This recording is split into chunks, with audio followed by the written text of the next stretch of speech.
Stock market ट्रेडिंगमध्ये सगळ्यात complicated process जर कुठली असेल तर ती आहे स्टॉक सिलेक्शन. म्हणजे की स्विंग ट्रेडिंगसाठी असू दे और इंट्राडेसाठी असू दे, तुम्हाला स्टॉक सिलेक्शनसाठी बऱ्याचशा कॉम्प्लिकेटेड प्रोसेसमधून जावं लागतं. म्हणून आज मी केलेलं काय आहे की तुमच्यासाठी एक सिम्पल सेटअप घेऊन आलो आहे, तो पण रेडीमेड.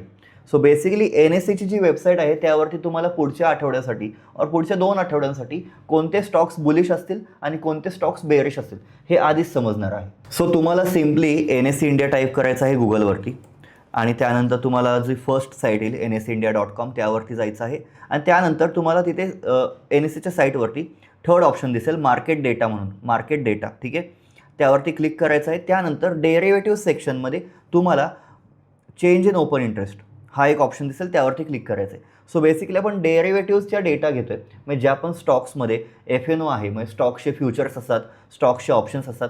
सो त्या कॉन्ट्रॅक्ट्सचा डेटा घेऊन आपल्याला समजणार आहे की मार्केट म्हणण्यापेक्षा ते पर्टिक्युलर स्टॉक्स पुढच्या 2 आठवड्यांसाठी बुलिश असतील का बेअरिश असतील. So change in open interest या सेक्शन खालती तुम्हाला एक सिलेक्टचं ऑप्शन दिसेल, त्यावरती क्लिक केल्यानंतर तुम्हाला राईज इन OI आणि राईज इन प्राईस यावरती क्लिक करायचं आहे. मग तुमच्यासमोर अशा स्टॉक्सची लिस्ट येईल जे स्टॉक्स बुलिश असतील पुढच्या 1 ते 2 आठवड्यांसाठी, बिकॉज त्यांच्यामध्ये ओपन इंटरेस्टसुद्धा वाढला आणि त्यांच्यामध्ये प्राईससुद्धा वाढली. आणि सेम व्हाईस वर्सा जर तुम्ही स्लाइड इन OI आणि स्लाइड इन प्राईसवरती क्लिक केलं तर तुम्हाला असे स्टॉक्स मिळतील जे पुढच्या काही आठवड्यांसाठी बेअरिश असणार आहेत. सो बेसिकली या सेटअपचा और या रेडीमेड सेटअपचा यूज करून तुम्ही असे स्टॉक शोधू शकता जे तुम्हाला इंट्राडेसाठी पण उपयोगात येतील आणि स्विंग ट्रेडिंगसाठी पण उपयोगात येतील. सो बेसिकली जर तुम्हाला आता स्ट्रॅटेजी कोणती यूज करायची हे जर माहिती हवी असेल तर पार्ट 2 या व्हिडिओचा नक्कीच येतोय. सो तुम्ही या चॅनलला फॉलो करून ठेवा.